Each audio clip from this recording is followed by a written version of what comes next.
Well, it's 2010, and we're really happy here at Winder to have a new year. We've got a lot planned, a lot of programs that we've been having that we'll continue to have that have been really successful.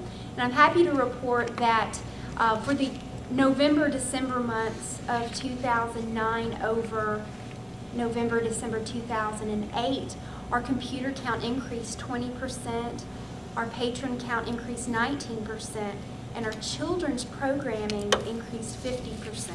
Yay! And so we were so happy. And while our circulation is still right under Jefferson's circulation, I find that after talking to Alan, our director of the Piedmont Regional Library System, that it seems that our community's need for computers and other resources are greater than they are in Jefferson, whereas Jefferson's community uses their library more to check out reading material. They use it much less for computers and so forth. So it all kind of goes back to what your library is for your community at a specific time and its relevance. And I think it's important that we acknowledge that relevance. And while our circulation continues to be very, very good, right now our community really needs us for programming, children's programming, and computers, you know, and so that kind of explains those numbers a little bit, but a 50% increase in children's programming I think is just phenomenal. Part of that is due to our new children's person, Laura Blank. Many of you know that Lisa Hubbard has been our children's person for many years now, and while she's still with the library, she's taken the position as a circulation assistant, helping Laura with children's programming, where Laura is now our primary children's person. And she took over that job the beginning in November, and she's been able to add an additional children's program at 9:30 in the morning, or I'm sorry, 10 o'clock in the morning for local daycares, and they come on a sign-up basis, so she doesn't get bombarded with like every daycare in the community. So that's sort of for her protection. And then she has her normal story hour at 10:30. And then we've also been doing monthly specials. We've had a couple of pajama parties with the Early Learning Center with Pat Banford.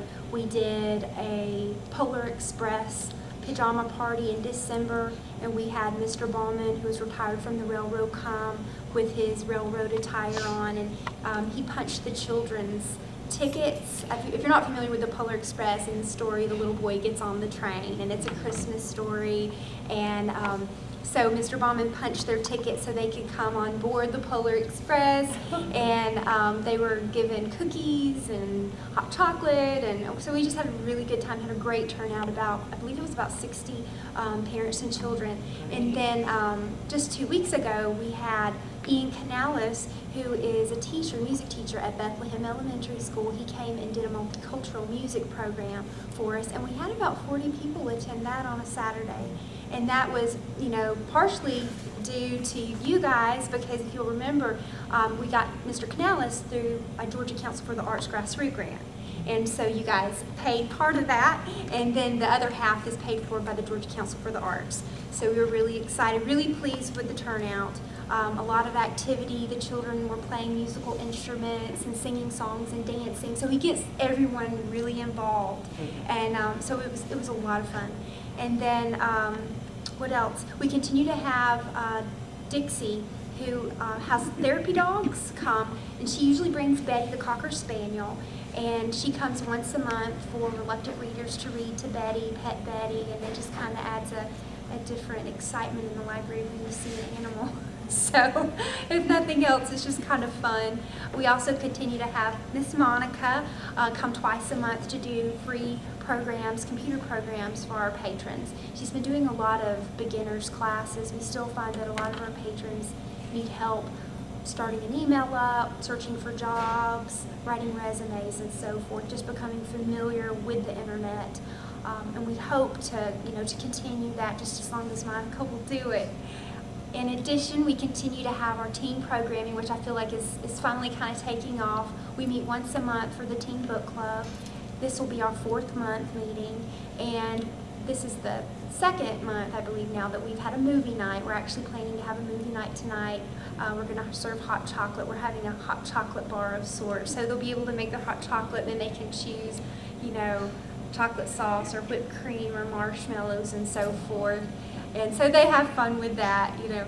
And I'm hoping to start doing a once-a-month game night as well. And that's the biggest reason that we're not doing these things more regularly is just a lack of staff, because as we continue to be busy, the staff is needed more on the desk, and we just don't have a full-time children's person, a full-time young adult person, a full-time, you know, adult, you know, programming person.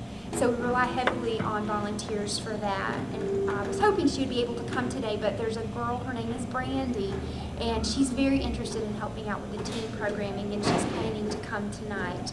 And she reads a lot of young adult literature, and it's a genre that she really enjoys, and she's in her later 20s. So I'm hoping that that'll be a good match, and she'll be able to come out and help more with the young adult programming.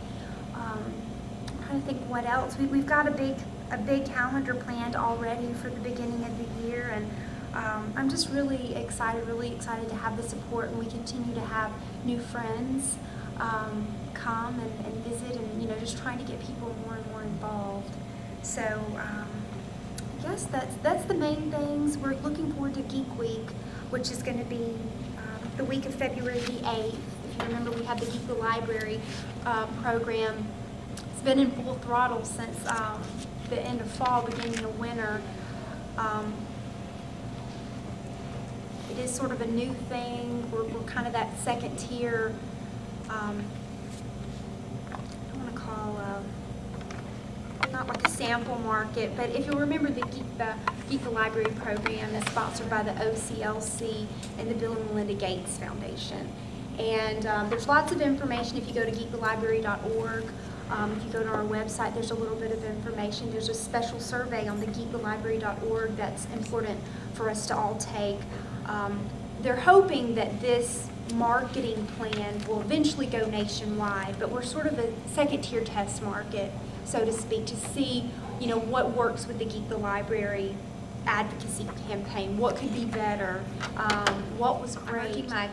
My staff to wear red and black that week, and we're going to have red and black balloons and red and black candy, and you know, pass out all the Geek the Library stuff. And you know, if nothing else, it makes people ask, why are you having this campaign, and what in the world does Geek the Library mean? So it definitely creates conversation, definitely, if nothing else. And I think that's the main idea, is to just get people talking about your local library and what you can do for your library and what your library means to your community.